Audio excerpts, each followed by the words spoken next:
Иран Америкийн нэгдсэн улсын дайны хүрээнд газрын тосны үн өсөд байна. За энэ нь шатгуунаа 100% импортлдог Монгол улсад дизель түвшний үн өсөх, цаашлаад инфляц өсөх суурь болох эрсдлийг дагуулж байна.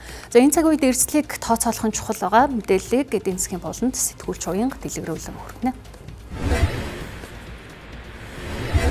Баярлалаа, мэндийг хүргэе. За тэгэхээр орон музийн хоолойг хааж байгаатай холбоотойгоор газрын тосны үнийн өөрчлөлт бол идэвхтэй өрнөж байна. За ингээд яг өнөөдрийн байдлаарх мэдээллийг та бүхэн харж байна.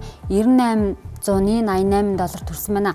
За энэ нь бол он гарснаас хойш хамаагүй өссөн үзүүлэлт байгаа. Ер нь бол газрын тосны үн нэг $70 хавцаа байдаг гэсэн бол ийхүү $98-аас $100 бол за зарим тохиолдолд бол $100 давсан өдрүүд үргэлжилж байна. За тэгвэл яг энэ цаг үед бол Монгол улсын хувьд дэлхийн зах зээл дээр газрын тосны үн өсөх нь эргээд Монгол улсын эдийн засагт ямар нөлөөтэй бэ гэдэг дээр бол бид бүхэн эдийн засгийн байр суурийг сонслоо. За ингээд бол төсвийн доктортой байдлын зөвлөлийн гишүүдийн хувьд бол энэ нь бол төдийлөн Монгол улсын эдийн засагт нөлөө үзүүлэхгүй гэж үзэж байгаагаа илэрхийллээ.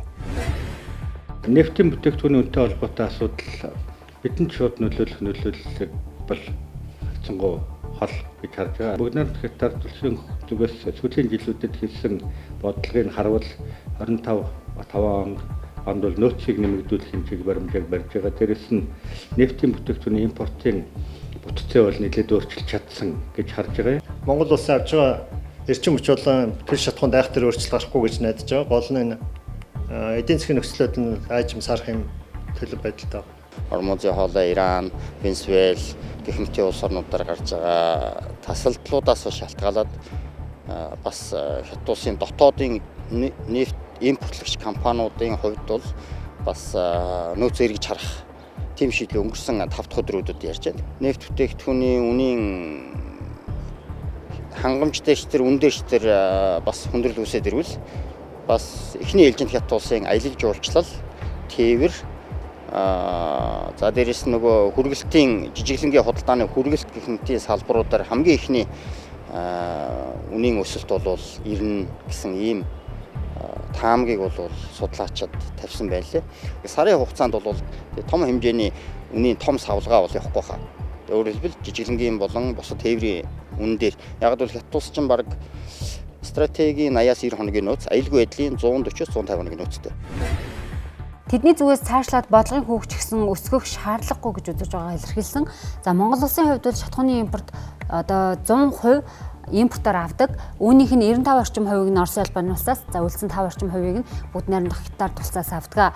Оросын албаны улсаас авч байгаа манай улсын хэрэглээний яг АИ92 төрлийн шатхууны үн бол яг докторжуулсан гэрээгээр буюу одоо яг энийг үнээр явах ийм гэрээ хийчихсэн явж байгаа. За харин бусад төрлийн шатхуун болох АИ80, за АИ92 евро, дизель түвш евро гэсэн эдгээр төрлүүд нь бол одоо докторжуулсан үнэгүй явж байгаа гэсэн үг. Тэгэхээр энэ үн цаашид дэлхийн зах зээл дээрх газрын тосны үнийн одоо өсөлтөөс шалтгаалаад өөрчлөлтөд орох хэлбэлзэх тохиолдол илэрнэ. За энэ нь бол Монгол улсад нэг ойролцоогоор сараас 2 сарын дараа бол мэдрэгдэнэ гэдгийг бол салбар яамнаас мэдээлж байна.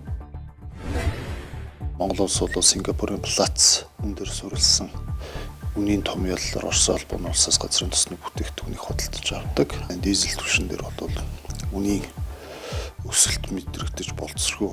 За үүнтэй холбоотой валютын бас янз бүрийн үнийн өсөлт өсч болцсоргүй зэрэг нөхцөлөдүүдийг харгалзаж үзээд за валютын үнийг докторжуулах, за бүтээгдэхүүний үнийг докторжуулах, үр дүн хэрэгжүүлж бас арга хэмжээнүүдээс тохирох хөлбөрийг сонгоно. Яг одоогор бол тийм бодиттой эрс өсөлт мэдрэгдээгүй байна. Бид зүгээр анхааралтай ажиглаж байна.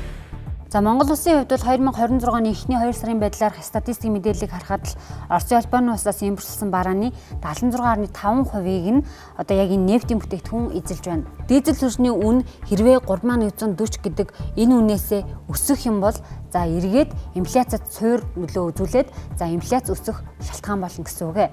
Бензинээс илүү дизель түвшний импорт өндөр байна. Тэр хэмжээгээрээ дагаад дизель түвшний үнийн өсөлт нь, үнийн одоо өөрчлөлт нь инфляцид шууд нөлөө үзүүлдэг гэдгийг бас харж байна. За 2026 оны 2 дугаар сарын байдлаар бол хувийн тээврийн хэрэгслийн жижиг туслах материал бол жилийн 5.1%-аар өссөнөөр инфляцид 1.3%-ийг нөлөөг үзүүлсэн байна. За энэ хүү өсөлтөд нөлөөлж байгаа нь бол дизель түвш болон за 92-ийн нөлөө бол хамгийн өндөр байна. газрын сүнсний үн өсөх, за цаашлаад нефтийн бүтээгдэхүүний үн өсснөөр бол аливаа бүтээгдэхүүний үйлдвэрлэлт тээвэрлэлтийн өртөг шууд нөлөөлж үн өсөх, инфляц өсөх, суур нөлөө болж байна гэсэн үг ээ. За цаашлаад бас цалин хангамжийн хувьд ч гэсэн хүрэлцээгүй байдал үүсэх гэх мэтчлэн Монгол Улсын эдийн засгт олон сөрөг үр дагаврууд бол авчрах эрсдэлтэй. Газрын тосны үн 10% өсөхөд хэрэглээний үнийн индэкс 7 сарын дараа тэг 138% өсөх бол бодит дотоодын нийт бүтээгдэхүүн тэг 141% буурах. Төгрөгийн ам доллартай харьцах ханш 10 сарын дараа тэг 10.8% судардаг. Яг ийм цаг үед бол Монгол Улсын засгийн газар тэр дундаа ажилтны эрдэс баялагын яамнаас бол тодорхой хэмжээний шийдлүүдийг эрсдлийг тооцоолоод шийдлийг боловсруулж төлөвлөгөөг гаргах нь нэн чухал байгаа юм. За ер нь бол Монголын эдийн засгийн хувьд бол яг энэ газрын төсний үнийн өөрчлөлттэй холбоотойгоор цаашдаа эдийн засаг 5%-аас бага өсөж магадгүй импорт нэмэгдээд төгрөгийн Америк доллартай харьцах ханш 4% орчмоор сулрах. За инфляц бодлогын өндөр түвшинд хүрэх гэх мэтчлэн иймэрхүү тон үзүүлэлтүүд бол гарч ирж байна гэдэг бол судлаачид энэхүү онцолж хэлсэн. За тэгэхээр цаашид бол энэ нөхцөл байдлыг сайтар ажиглаж эрсдлийг даван туулах тодорхой хэмжээний төлөвлөгөө боловсруулах тооцоолол гаргах нь нэн чухал байгаамаа. Мэдээлэл хүргэлээ.